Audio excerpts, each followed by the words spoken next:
Chapter 10. Let us open the casket. You are all here now, Uncle Henrik said, looking around the living room. I must go. Anne-Marie stood in the wide doorway, looking in from the hall. The baby slept now, and its mother looked tired. Her husband sat beside her, his arm across her shoulders. The old man's head was still bent. Peter sat alone, leaning forward with his elbows on his knees. It was clear that he was deep in thought. On the sofa, Ellen sat between her parents, one hand clasped tightly in her mother's. She looked up at Anne-Marie, but didn't smile. Anne-Marie felt a surge of sadness.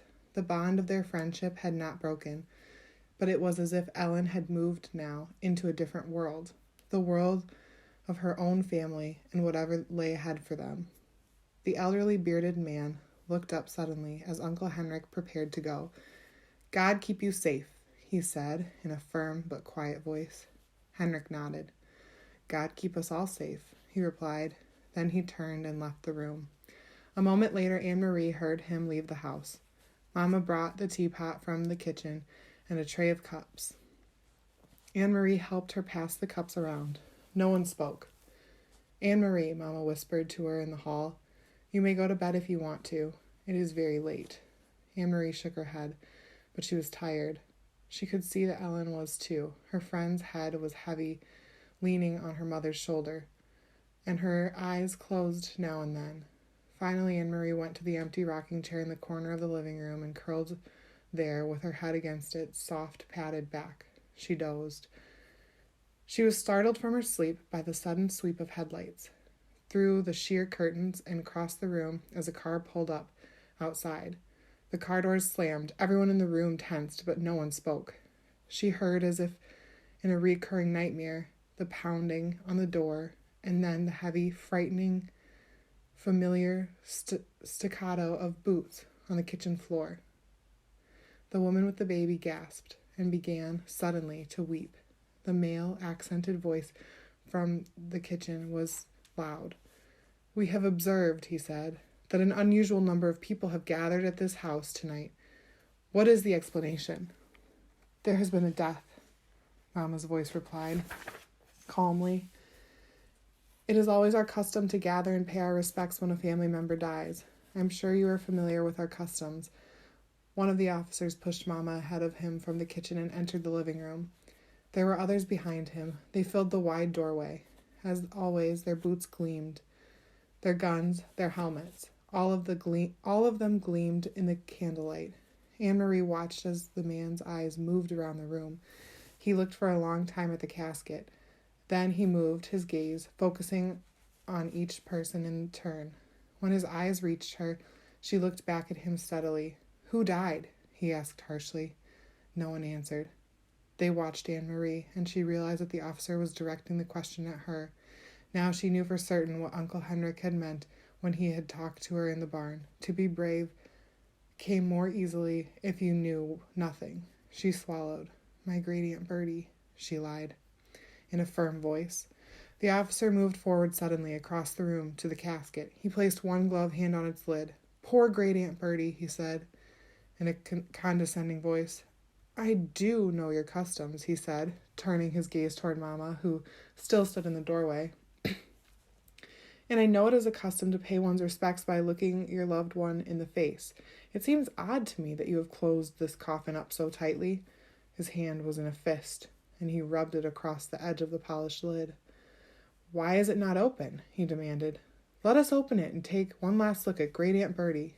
Anne-Marie saw Peter across the room stiffen in his chair, lift his chin and reach slowly with one hand toward his side.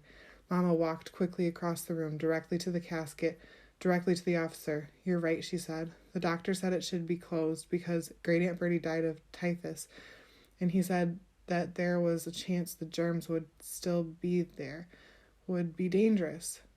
But what does he know? Only a country doctor and an old man at that. Surely typhus germs won't linger in a dead person. And dear Aunt Bertie, I have been longing to see her face, to kiss her goodbye. Of course we will open the casket. I'm glad you suggested. With a swift motion, the Nazi officer slapped Mama across the face. She staggered backward and a white mark on her cheek darkened. "You foolish woman," he spat. "To think that we have any interest in seeing the body of your deceased aunt. Open it after we leave," he said. With one gloved thumb, he pressed a candle flame into the darkness. The hot wax spattered the table. "Put all these candles out," he said, "or pull the curtains." Then he strode to the doorway and left the room. Motionless, silent, one hand to her cheek, Mama listened. They all listened as the uniformed men left the house. In a moment, they heard the car doors, the sound of its engine, and finally they heard it drive away. "Mama!" Anne-Marie cried. Her mother shook her head quickly and glanced at the open window, covered only by the sheer curtain. Anne-Marie understood. There might still be soldiers outside, watching, listening. Peter stood and drew the dark curtains across the windows. He relit the extinguished candle. Then he reached for the old Bible that had always been there on the mantel. He opened it quickly and said, "I will read a psalm." His eyes turned to the page he had opened at random, and he began to read in a strong voice. "Oh, praise the Lord! How good it is to sing psalms to our God! How pleasant to praise him! The Lord is rebuilding Jerusalem. He gathers in the scattered sons of Israel. It is he who heals the broken spirit and binds up their wounds. He who numbers the stars one by one." Mama sat down and listened. Gradually, they each began to relax. Anne-Marie could see the old man across the room, moving his lips as Peter read. He knew the ancient psalm by heart. Anne-Marie didn't. The words were unfamiliar to her, and she tried to listen, tried to understand, tried to forget the war and the Nazis, tried not to cry, tried to be brave. The night breeze moved the dark curtains at the open windows. Outside, she knew the sky was speckled with stars. How could anyone number them one by one, as the psalm said? There were too many. The sky was too big.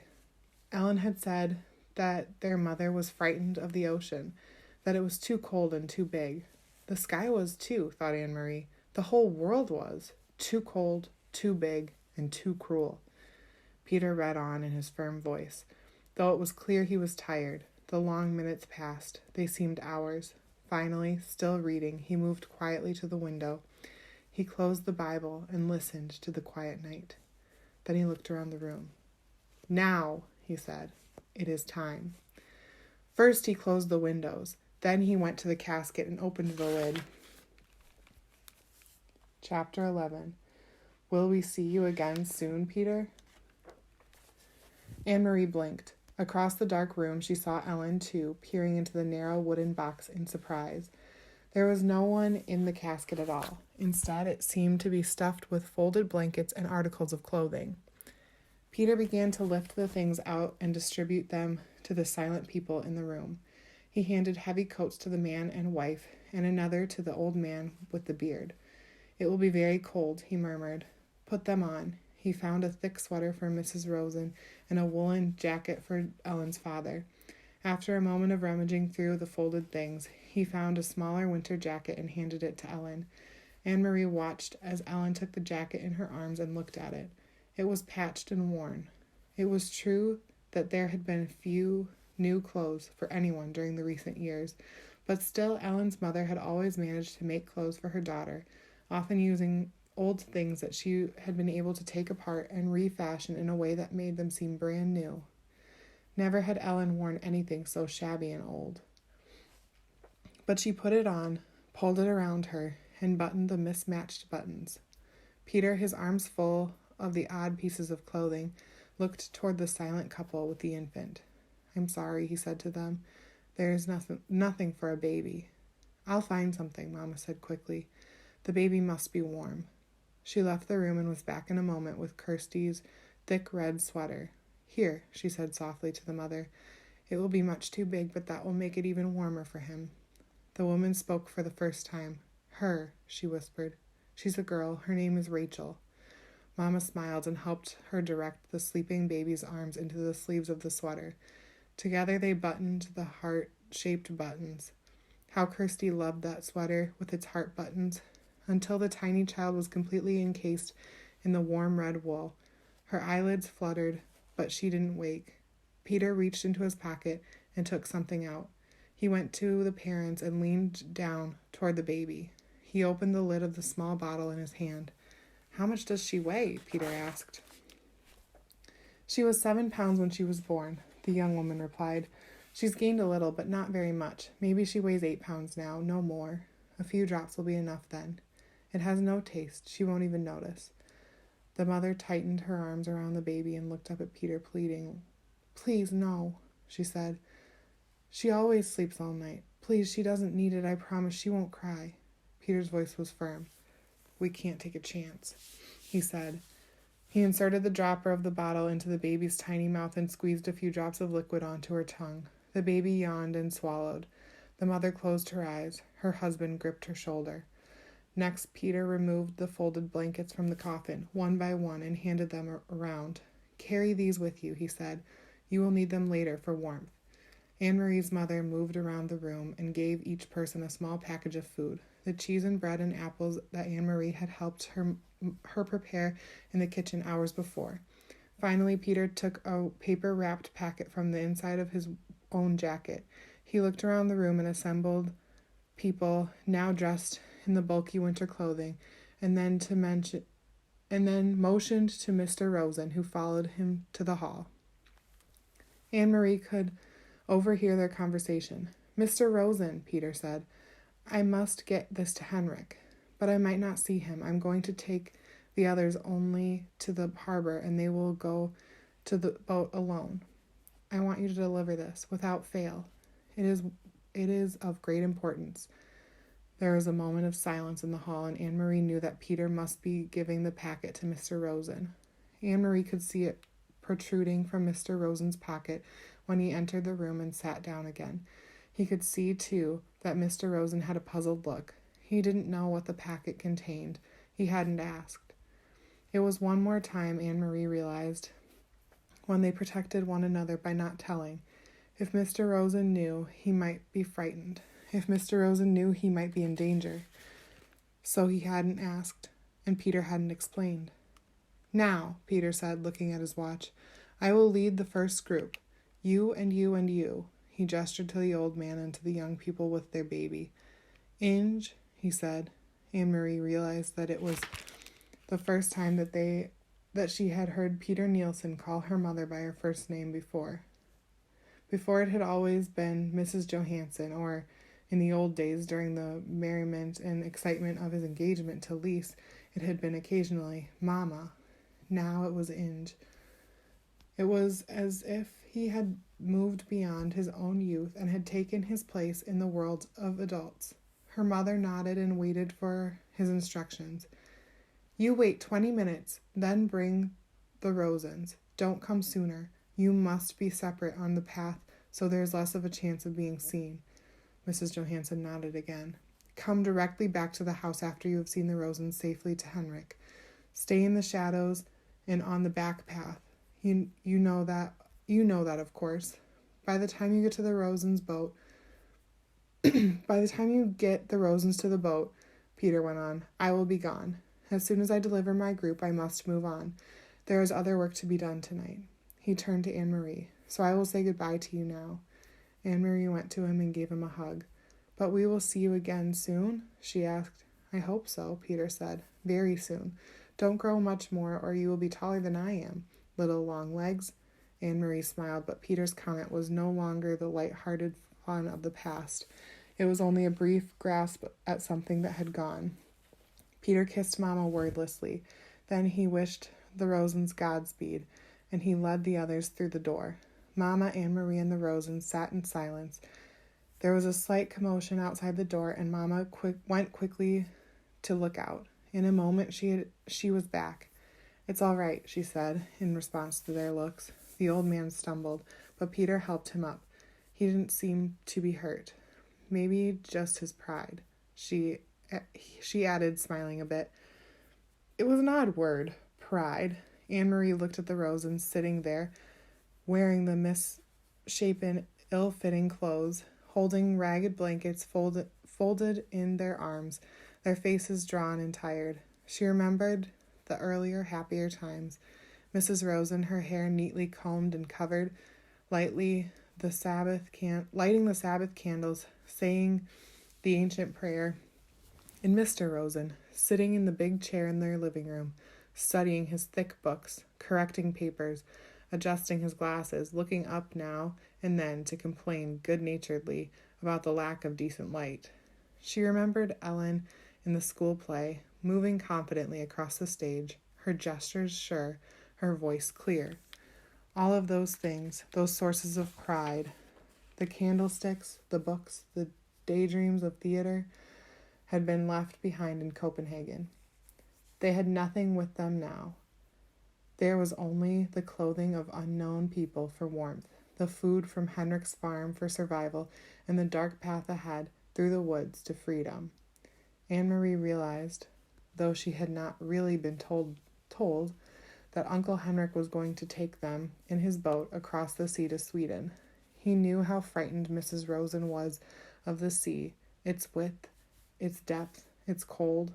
She knew how frightened Ellen was of the soldiers and their guns and boats and boots, who were certainly looking for them, and she knew how frightened they all must be of their future.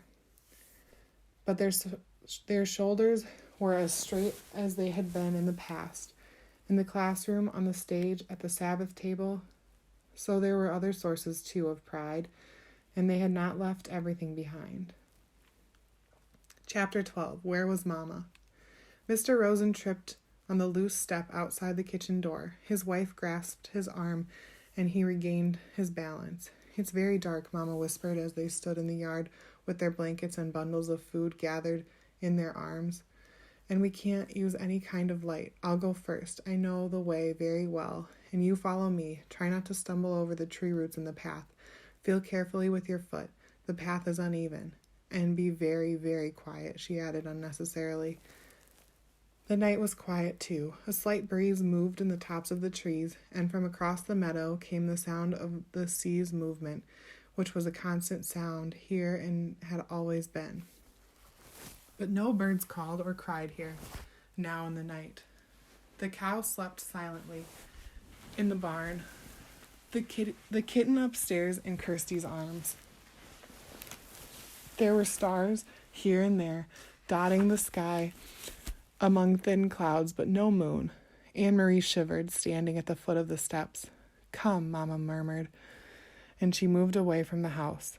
One by one the Rosens turned and hugged Anne-Marie silently. Ellen came to her last. The two girls held each other. "I'll come back someday," Ellen whispered fiercely. "I promise." "I know you will," Anne-Marie whispered back, holding her friend tightly. Then they were gone. Mama and the Rosens. Anne-Marie was alone. She went into the house, crying suddenly, and closed the door again, against the night. The lid of the casket was closed again. Now the room was empty. There was no sign of people who had sat there for those hours. Anne-Marie wiped her eyes with the back of her hand. She opened the dark curtains and the windows. She curled once more in the rocker, trying to relax. She traced their route in her mind. She knew the old path, too, not as well as her mother, who had followed it almost every day of her childhood with her dog scampering behind. But Anne-Marie had often walked to town and back that way, and she remembered the turns, the twisted trees whose gnarled roots pushed the earth now and then into knotted clumps, and the thick bushes that often flowered in early summer. She walked with them in her mind, feeling the way through the darkness. It would take them, she thought, half an hour to reach the place where Uncle Henrik was waiting with his boat. Mama would leave them there, pausing a minute, no more, for a final hug, and then she would turn and come home. It would be faster for Mama alone, with no need to wait at the Rosens unfamiliar with the path. Slowly felt their way along. Mama would hurry, sure-footed now, back to her children. The clock in the hall struck once. It was 2:30 in the morning. Her mother would be home in an hour, Anne-Marie decided. She rocked gently back and forth in the old chair. Mama would be home by 3:30. She thought of Papa back in Copenhagen alone. He would awake too. He would be wishing he could have come, but knowing too that he must come and go as always, to the corner store for the newspaper, to his office when morning came. Now he would be afraid for them, and watching the clock, waiting for word that the Rosens were safe, that Mama and the girls were here at the farm, starting a new day with the sun shining through the kitchen window and cream on their oatmeal.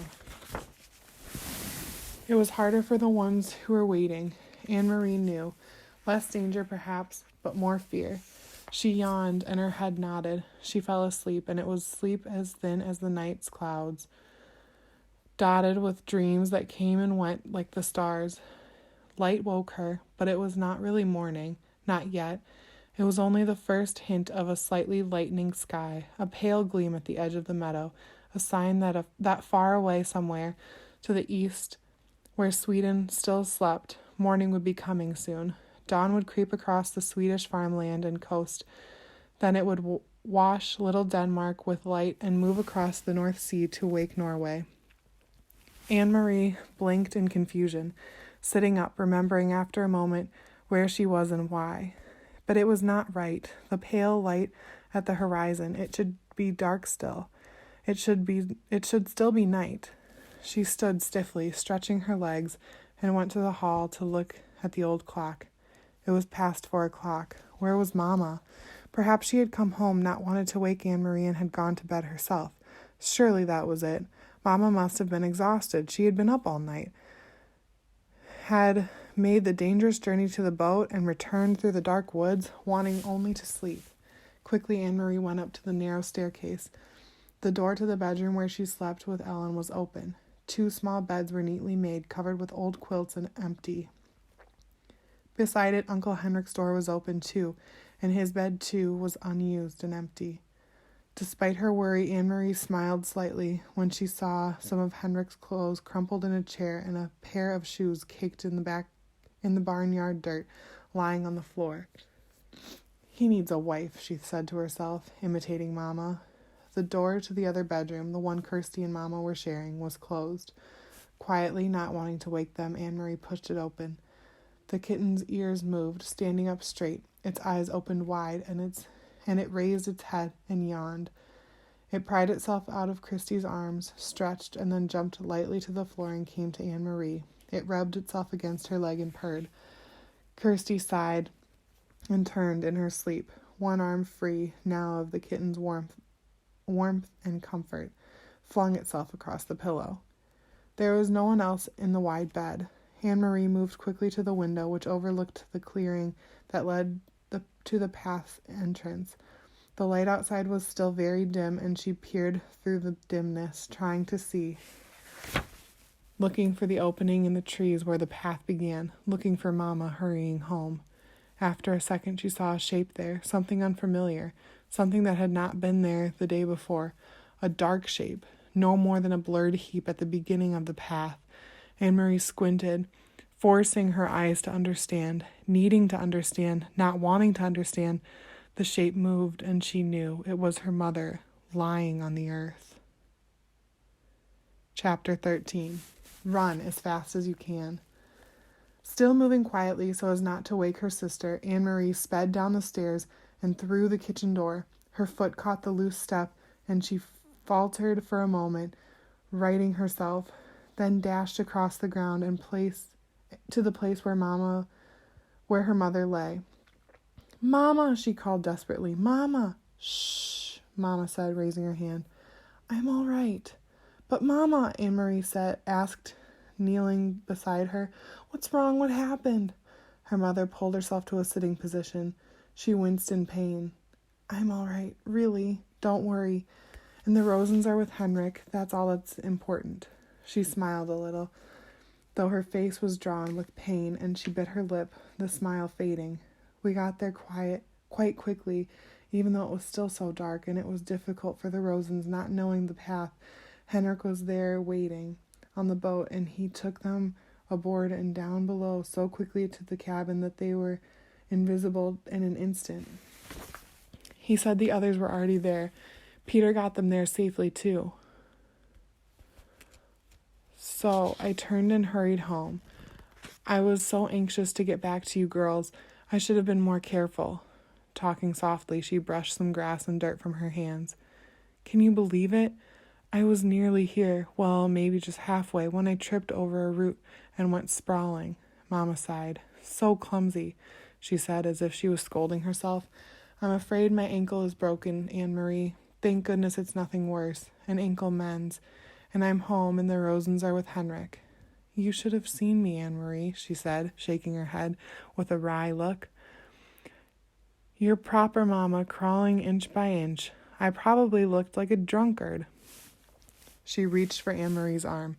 Here, let me lean on you. I think if you support me on this side, I can make my way up to the house.